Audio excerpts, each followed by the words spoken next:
भारत के नाम एक संदेश। दो परमाणु बमों से तबाह हुए देश जापान ने किसी से सहानुभूति या मदद की भीख नहीं मांगी। उसने गर्व और अटूट आत्मसम्मान के साथ खुद को फिर से खड़ा किया। उसके बाद के वर्षों में उसने एक बार भी अमेरिका से भीख नहीं मांगी। जापान में 1 साल से ज़्यादा समय से रह रहे एक भारतीय व्यक्ति ने अजीब बात देखी। हालांकि लोग विनम्र और मददगार थे, फिर भी किसी ने उसे अपने घर नहीं बुलाया, एक कप चाय के लिए भी नहीं। हैरान और आहत होकर उसने आखिरकार एक जापानी परिचित से पूछा कि ऐसा क्यों है। काफ़ी देर तक चुप रहने के बाद उस दोस्त ने जवाब दिया, हमें भारतीय इतिहास पढ़ाया जाता है, प्रेरणा के लिए नहीं बल्कि एक चेतावनी के तौर पर। असमंजस में उस भारतीय व्यक्ति ने पूछा, चेतावनी बताओ। जापानी दोस्त ने आगे कहा, कितने अंग्रेज़ों ने भारत पर राज किया। भारतीय व्यक्ति ने सोचा, शायद लगभग 10,000। जापानी व्यक्ति ने गंभीरता से सिर हिलाया और बोला, वहाँ कितने भारतीय रहते थे? 30 करोड़ से ज़्यादा, है ना? तो फिर तुम्हारे लोगों पर अत्याचार किसने किया? उन्हें कोड़े मारने, यातना देने और गोली मारने के आदेशों का पालन किसने किया? उसने जोर देकर पूछा।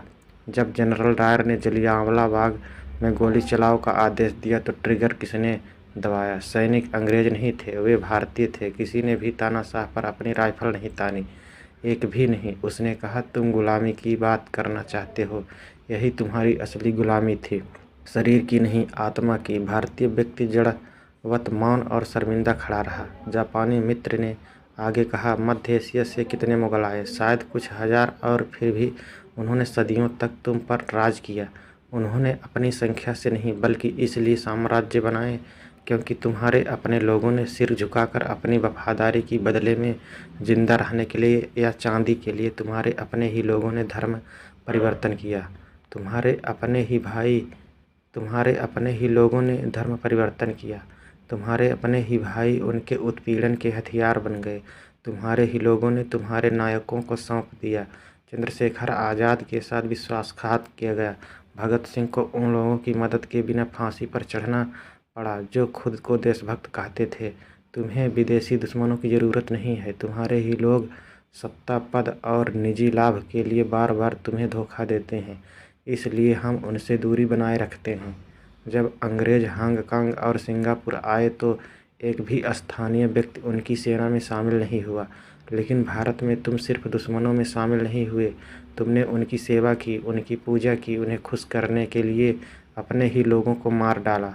आज भी तुम नहीं बदले। थोड़ी मुफ्त बिजली, एक बोतल शराब, एक कंबल दे दो और तुम्हारा वोट, तुम्हारा ज़मीर, तुम्हारी आवाज़ सब बिना सोचे समझे बेच दिए जाते हैं। तुम्हारी वफादारी तुम्हारे देश के साथ नहीं बल्कि तुम्हारे पेट के साथ है। उन्होंने कहा, तुम नारे लगाते हो, तुम विरोध प्रदर्शन करते हो, लेकिन जब देश को तुम्हारे चरित्र की ज़रूरत होती है तब तुम कहाँ होते हो? तुम्हारी पहली वफादारी अभी भी अपने और अपने परिवार के प्रति है। बाकी सब कुछ समाज, धर्म, देश जल सकता है। उन्होंने एक अंतिम कथन के साथ अपनी बात समाप्त की। अगर तुम्हारा राष्ट्र मजबूत नहीं है तो तुम्हारा घर कभी सुरक्षित नहीं रहेगा। अगर तुम्हारा चरित्र कमज़ोर है तो कोई भी झंडा तुम्हारी रक्षा नहीं कर सकता। यह मजाक नहीं, यह एक आईना है। शायद अब समय आ गया है कि हम नज़रें फेरना बंद कर दें, क्योंकि भारत को भाषणों में और देशभक्तों की ज़रूरत नहीं है, उसे अड़िग चरित्र वाले नागरिकों की ज़रूरत है। सिर्फ स्वतंत्रता सेनानी नहीं बल्कि स्वतंत्रता रक्षक। हमारे हाथों में सिर्फ झंडे नहीं बल्कि हमारे दिलों में वफादारी। यही कड़वा है लेकिन यह सच है। आशा है कि आपकी अंतरात्मा को झकझोर देगा।